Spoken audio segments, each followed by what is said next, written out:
വിദ്യാർത്ഥികൾക്ക് ഈ ഗ്രാൻഡിന്റെ പരീക്ഷ ഉറപ്പുവരുത്തുക. സ്ഥാപനമായ ഡെന്റൽ കോളേജ് അംഗീകാരം റദ്ദാക്കുക.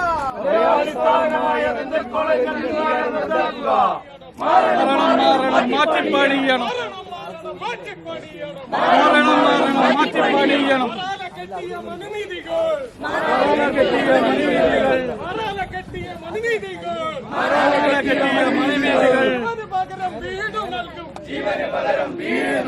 ജീവന് പകരം വീട് നൽകും. ഭീം ജയ് ഭീം, ജയ് ഭീം, ജയ് ഭീം, ജയ് ജയ് ജയ് ജയ് ജയ് ഭീം, ജയ് ജയ് ജയ് ജയ് ജയ് ഭീം. നിതിൻരാജിന്റെ കൊലയാളികളെ,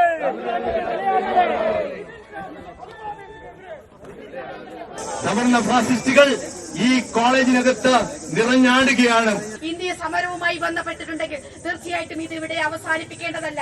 ഇനി മറ്റൊരു തരത്തിലേക്ക് നമ്മുടെ മക്കൾ കലാലയങ്ങളിൽ ഇതുപോലെ അക്രമത്തിന് ഇരയാകരുത്. ജാതീയമായിട്ടുള്ള അധിക്ഷേപങ്ങളോ അതിക്രമങ്ങളോ ഉണ്ടാകാതിരിക്കാൻ നമ്മൾ എന്ത് ചെയ്യണം? കൊലപാതക കുറ്റം മാനേജ്മെന്റിനെതിരെയും അധ്യാപകർക്കെതിരെയും എടുക്കണമെന്നാണ് കേരള പുലയൻ മഹാസഭയുടെയും നമ്മുടെ ഓരോരുത്തരുടെയും ആവശ്യമെന്ന് നിങ്ങൾ മനസ്സിലാക്കണം. ഞാൻ പറയുന്നു, ADF-നെ പ്രതികരിച്ചുകൊണ്ട് ഇവിടെ സംഘടിച്ചിരിക്കുന്ന ദളിത് പ്രസ്ഥാനങ്ങളെയും കേരളത്തിലെ ലക്ഷോപലക്ഷം ദളിതരെയും പ്രതികരിച്ചുകൊണ്ട് പറയുന്നു, ഈ റാമും സംഗീതയും രണ്ടുപേര് മാത്രമല്ല, പ്രതിക്കൂട്ടിൽ ഇനിയും പേര് വരാനിടയുള്ള ഒരുപാട് അധ്യാപകരുണ്ട് ഈ സ്ഥാപനത്തിൽ. ഇതെല്ലാം നഷ്ടപ്പെട്ട രീതിയിലുള്ള ഒരു സമൂഹമായിട്ട് അധപ്പതിച്ചെങ്കിൽ അതിന് ഉത്തരവാദി നമ്മൾ ഓരോരുത്തരുമാണെന്ന് മനസ്സിലാക്കണം. ആത്മഹത്യ ചെയ്യാനുള്ള സാധ്യത വളരെ കുറവ്. അവർ അധ്യാപകരല്ല, അധ്യാപക സമൂഹത്തിന് അപമാനമാണിവർ. ഞങ്ങൾ ആദിശക്തി വിദ്യാർത്ഥിനികൾ ഞങ്ങളുടെ റൈറ്റ്സിന് വേണ്ടി ഇപ്പോഴും പ്രവർത്തിച്ചു കൊണ്ടിരിക്കുകയാണ്. ഈ പട്ടികജാതി പട്ടികവർഗ വിഭാഗത്തിൽപ്പെട്ട ഒരു കുട്ടി മരിച്ചിട്ട് അവന്റെ ഘാതകരായിട്ടുള്ള ക്രിമിനലുകളെ അറസ്റ്റ് ചെയ്യില്ല എന്ന് ഈ പോലീസുകാർ പറയുന്നത് ഏപ്രിൽ 14 അംബേദ്കറിന്റെ ജന്മദിനത്തിലാ.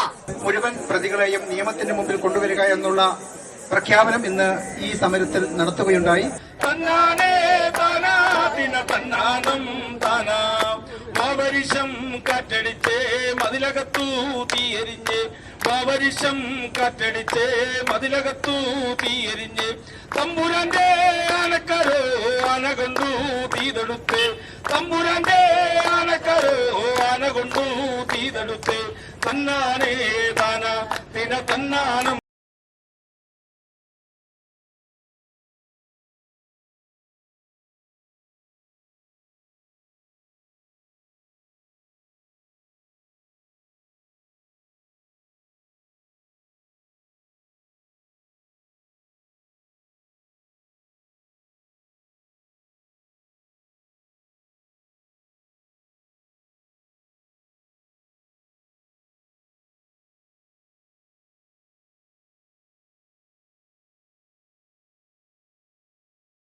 കേരളത്തിൽ അങ്ങോളം ഇങ്ങോളമുള്ള ദലിത് സമൂഹത്തിന്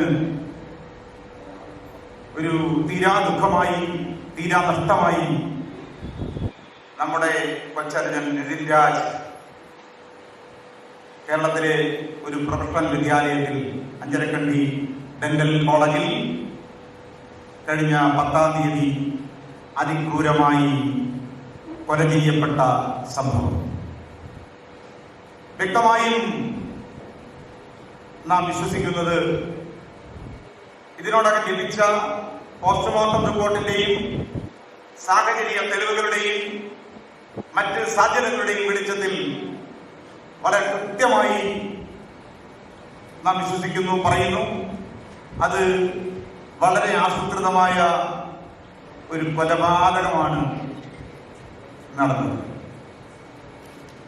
ഈ കൊലയിൽ നിതിൻ രാജ് എന്ന ഈ വിദ്യാർത്ഥിയുടെ ഈ ജാതി കൊലയിൽ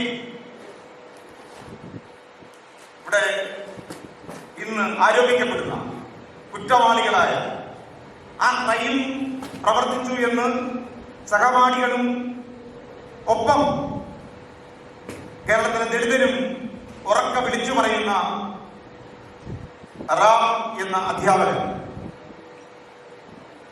അതേപോലെ സംഗീത നമ്പ്യാർ എന്ന അധ്യാപിക, ഈ രണ്ടുപേരും പ്രത്യക്ഷത്തിൽ തന്നെ നിതിൻ രാജിന്റെ കൊലയ്ക്ക് ഉത്തരവാദികളായ ക്രിമിനലുകളാണ് എന്ന് നമ്മൾ പറയുന്നു. ഇവർ രണ്ടുപേരും മാത്രമല്ല, നിതിൻ രാജിനോട് ഈ കോളേജിൽ അഡ്മിഷൻ കിട്ടിയ നാൾ മുതൽ നിരന്തരമായി ദൈനംദിനം മാനസികമായി ഈ കൊച്ചനെ പീഡിപ്പിക്കുകയും അവന്റെ നിറത്തിന്റെയും ജാതിയുടെയും വരുമാനത്തിന്റെയും എല്ലാം പേരിൽ അപമാനിക്കുകയും ആക്ഷേപിക്കുകയും ചെയ്ത മറ്റ് അധ്യാപകരും ഈ ക്രൈമിൽ ഒരേപോലെ അവർ ഉത്തരവാദികളാണ്. അതുകൊണ്ട് ഇവർ രണ്ടുപേരോടൊപ്പം ഏറ്റവും ഒടുവിൽ ഇന്ന് നമ്മൾ മനസ്സിലാക്കുന്നത് പോലെ മരണപ്പെടുന്നതിന് ഓർ കൊലവിക്കപ്പെടുന്നതിന് നിമിഷങ്ങൾക്ക് മുമ്പ് മണിക്കൂറുകൾക്ക് മുമ്പ് അവസാനമായി നമ്മുടെ മുമ്പിലുള്ള തെളിവ് എന്ന് പറയുന്നത് ഈ പ്രിൻസിപ്പാളിന്റെ മുറിയിൽ നിന്ന് അവരുടെ വിചാരണയ്ക്ക്, അവരുടെ ഇരുട്ടുമുറി വിചാരണ പോലുള്ള വിചാരണയ്ക്കും ആക്ഷേപത്തിനും വിധേയനായി കരഞ്ഞുകൊണ്ട് തകർന്ന് പുറത്തേക്ക് വരുന്നതിന്റെ ചിത്രം സഹപാഠികൾ പറയുന്നു. അതിൽ നിന്ന് നമ്മുടെ വീഡിയോ എവിഡൻസ് നമ്മുടെ കയ്യിലുണ്ട്. അപ്പോൾ ആ പ്രിൻസിപ്പാൾ അയാൾ കുറ്റവാളിയാണ്. ഒപ്പം ഇനിയും പുറത്തു വരേണ്ട ആ കോളേജിലെ ഇതേപോലെ ഇൻസൾട്ട് ചെയ്തിട്ടുള്ള അതിന് കൂട്ടുനിന്ന അധ്യാപകരും ഇതിൽ കുറ്റവാളികളാണ്. രണ്ടാമതായി അധ്യാപകർ എന്ന ഈ കുറ്റവാളി ക്രിമിനൽ സംഘത്തോടൊപ്പം നിതിൻ രാജിന്റെ കൊലയ്ക്കും ഈ അന്ത്യത്തിനും ആ ഡെന്റൽ കോളേജിന്റെ മാനേജ്മെന്റ് ഉത്തരവാദികളാണ്. ഇതുപോലൊരു പ്രൊഫഷണൽ സ്ഥാപനത്തിൽ അവിടെ പഠിക്കുന്ന വിദ്യാർത്ഥികളെ ജാതിയുടെയും നിറത്തിന്റെയും ജെൻഡറിന്റെയും പേരിൽ അപമാനിക്കുകയായിരുന്നു അധ്യാപകർ ചെയ്തത് എന്നാണ് കുട്ടികൾ പറയുന്നത്. ഒരു പെൺകുട്ടി നമ്മുടെ മുമ്പിൽ നമ്മൾ കാണുന്ന ഒരു വീഡിയോയിൽ ഒരു പെൺകുട്ടി പറയുന്നത് അയാൾ ഒരു അധ്യാപകനല്ല, ഈ റാം അയാളൊരു മൃഗമാണ്, ഇയാൾ ഇങ്ങോട്ട് വരരുത്. ഭയപ്പാടോടെ ഒരു വിദ്യാർത്ഥിനി സാക്ഷ്യപ്പെടുത്തുകയാണ്. അല്പം ശരീരം ഫാറ്റുള്ള പെൺകുട്ടികളെ പന്നി എന്ന് വിളിച്ചു പോലും. അങ്ങനെ പലതരം ആക്ഷേപം. ബോഡി ഷേപ്പിംഗ് ഒരു കുറ്റകൃത്യമാണ്. മനുഷ്യന്റെ ഷേപ്പ് നോക്കി, കളർ നോക്കി അവരെ അപമാനിക്കുക എന്ന് പറയുന്ന ഒരു ക്രൈമാണ്. ഇയാൾ നിരന്തരമായി ചെയ്തുകൊണ്ടിരുന്നത് അത്തരം ക്രൈമുകളാണ്. നീട്ടി ഞാൻ പറയുന്നില്ല, നമ്മുടെ മുമ്പിൽ ഉണ്ട്. ഇപ്പോ എല്ലാം വളരെയധികം ഇന്ന് നമ്മുടെ മുമ്പിൽ സോഷ്യൽ മീഡിയയിലൂടെ വന്നു കഴിഞ്ഞിരിക്കുന്നു. ഇതിന്റെ ആദ്യം മിടുക്കനായ വിദ്യാർത്ഥിയാണെന്നാണ് സാക്ഷ്യപ്പെടുത്തുന്ന കുട്ടികൾ. മന്ദബുദ്ധിയല്ല, പഠിക്കാൻ മോശക്കാരനല്ല. എൻട്രൻസിന് മെറിറ്റിൽ അഡ്മിഷൻ കിട്ടുകയും അവിടെയുള്ള പഠിക്കുന്ന സഹപാഠികൾ ഏറ്റവും മിടുക്കനായ, സമർത്ഥനായ, ഇന്റലിജന്റായ ഒരു സ്റ്റുഡന്റ് ആയിരുന്നു എന്നാണ് ആരാധനയോടെ, സ്നേഹത്തോടെ സഹപാഠികൾ എല്ലാ ജാതിയിൽപ്പെട്ടവർ സാക്ഷ്യപ്പെടുത്തുന്നത്. അങ്ങനെയുള്ള മിടുക്കനായ നമ്മുടെ നിതിൻ രാജ്, ആ നിതിൻ രാജിന്റെ ക്വസ്റ്റ്യൻ പേപ്പർ, ആൻസർ പേപ്പർ എടുത്തു വെച്ചുകൊണ്ട് ഓരോ ക്വസ്റ്റ്യന്റെയും കാര്യം പറഞ്ഞിട്ട് ആൻസർ ശരിയാണെങ്കിൽ പോലും അധ്യാപകൻ വിചാരണ ചെയ്തുവെന്നും ആക്ഷേപിച്ചു എന്നും പീഡിപ്പിച്ചു എന്നും ഇവിടെ കുട്ടികൾ സാക്ഷ്യപ്പെടുത്തുന്നു. അപ്പൊ വളരെ കൃത്യമായി കരുതിക്കൂട്ടി വളഞ്ഞിട്ട് നിതിൻ രാജിനെ നിരന്തരമായി മാനസികമായി എല്ലാ അർത്ഥത്തിലും ടോർച്ചർ ചെയ്യുകയും അപമാനിക്കുകയും അവസാനം എന്തിനു കൊന്നു എന്ന ചോദ്യം നമ്മുടെ മുന്നിലുണ്ട്. എന്താണ് നിതിൻ രാജ് ചെയ്ത കുറ്റം? ഒരു പ്രൊഫഷണൽ സ്ഥാപനത്തിൽ ദളിതനാണ് എന്ന സ്വത്വം പേറി ആ നിറവുമായി, ദളിതൻ എന്ന അസ്തിത്വവുമായി കേരളത്തിലെ ഒരു പ്രൊഫഷണൽ സ്ഥാപനത്തിൽ അന്തസ്സോടെ, അഭിമാനത്തോടെ പഠിക്കുക എന്ന് പറയുന്നത് ജീവൻ അപകടത്തിലാകുന്ന അപകടകരമായ ഒരു കാര്യമാണ്. ഈ നവോത്ഥാന കേരളം അയ്യങ്കാരുടെ മക്കളോട് പറയുമ്പോൾ പഠിക്കുക എന്ന് പറയുന്നത്, അന്തസ്സോടെ നിലനിൽക്കുക എന്ന് പറയുന്നത്, സ്വന്തം അഭിമാനം ഉയർത്തിപ്പിടിക്കുക എന്ന് പറയുന്നത്, നേരെ മറിച്ച് അനീതികളുടെ മുമ്പിൽ മുട്ടുമടക്കാതെ അല്പം ആണത്തത്തോടെ, ആണത്തം എന്ന വാക്കിന് ജെൻഡർ പ്രശ്നം ഉണ്ടാകാം, അതുകൊണ്ട് പെണ്ണത്വവും ഇരിക്കട്ടെ, അഭിമാനത്തോടെ പ്രതികരിച്ചാൽ അതിന്റെ വില കൊടുക്കേണ്ടി വരുന്നത് ജീവൻ കൊണ്ടായിരിക്കുമെന്ന് ഒരു ക്ലാസ് റൂം പറഞ്ഞാൽ, ഒരു ക്യാമ്പസ് പറഞ്ഞാൽ എന്ത് നവോത്ഥാനത്തെ കുറിച്ചാണ് നമ്മൾ അഭിമാനിക്കുന്നത്? എന്ത് കേരള മോഡൽ ഡെവലപ്മെന്റിനെ കുറിച്ചാണ് നമ്മൾ ഈ വാചാലോകത്തിൽ ഏർപ്പെടുന്നത്? എന്ത് മാറ്റമാണ് ഈ കേരളത്തിന് കഴിഞ്ഞ ഈ 10-25 വർഷം കൊണ്ട് സംഭവിച്ചത്. ഈ മാറ്റങ്ങളും ഈ നവോത്ഥാനവും ഇടതുപക്ഷ പാരമ്പര്യവും എല്ലാം നിതിജാതിന്റെ വിഷയത്തിൽ നിശ്ചിതമായ വിചാരണയ്ക്ക് വിധേയമാവുകയാണ്.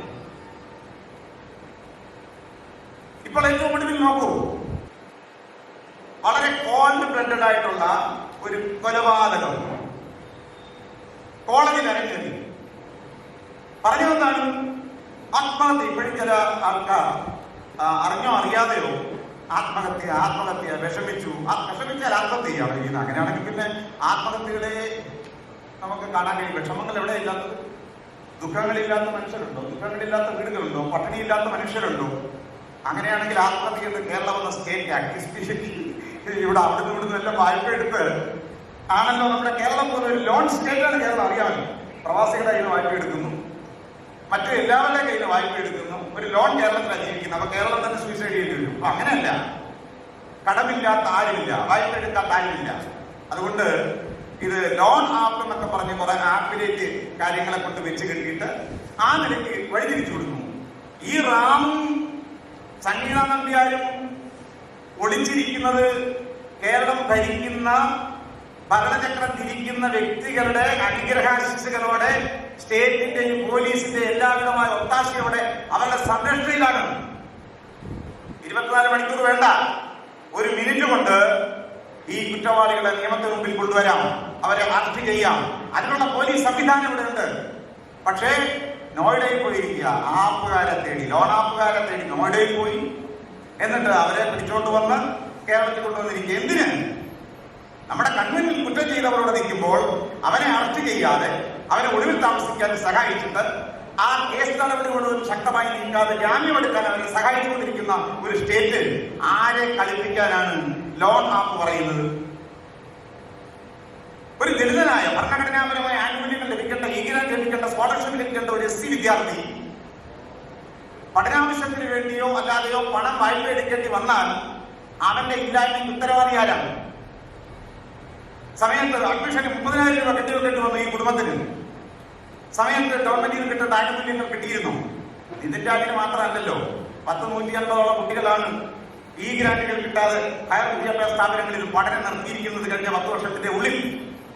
ആയിരക്കണക്കിന് കുട്ടികൾക്കാണ് സ്കോളർഷിപ്പിന് വേണ്ടി അപേക്ഷിക്കാൻ വേണ്ടിയുള്ള പോർട്ടലിൽ അവരുടെ ഡാറ്റകൾ പോലും എൻ്റർ ചെയ്യാൻ പറ്റാതെ കേരളത്തിലെ ഈ അത്യാധുനിക സംവിധാനമൊക്കെയുള്ള സംസ്ഥാനത്തിന്റെ SC/ST കുട്ടികൾക്ക് വേണ്ടി അവരുടെ ഗ്രാന്റിന് വേണ്ടി വിവരങ്ങൾ അപ്ലോഡ് ചെയ്യേണ്ട പോർട്ടൽ പണമുടക്കിയിട്ട് വർഷങ്ങളായി. അത് പരിഹരിക്കാൻ സംവിധാനമില്ല നമ്മുടെ നാട്ടിൽ.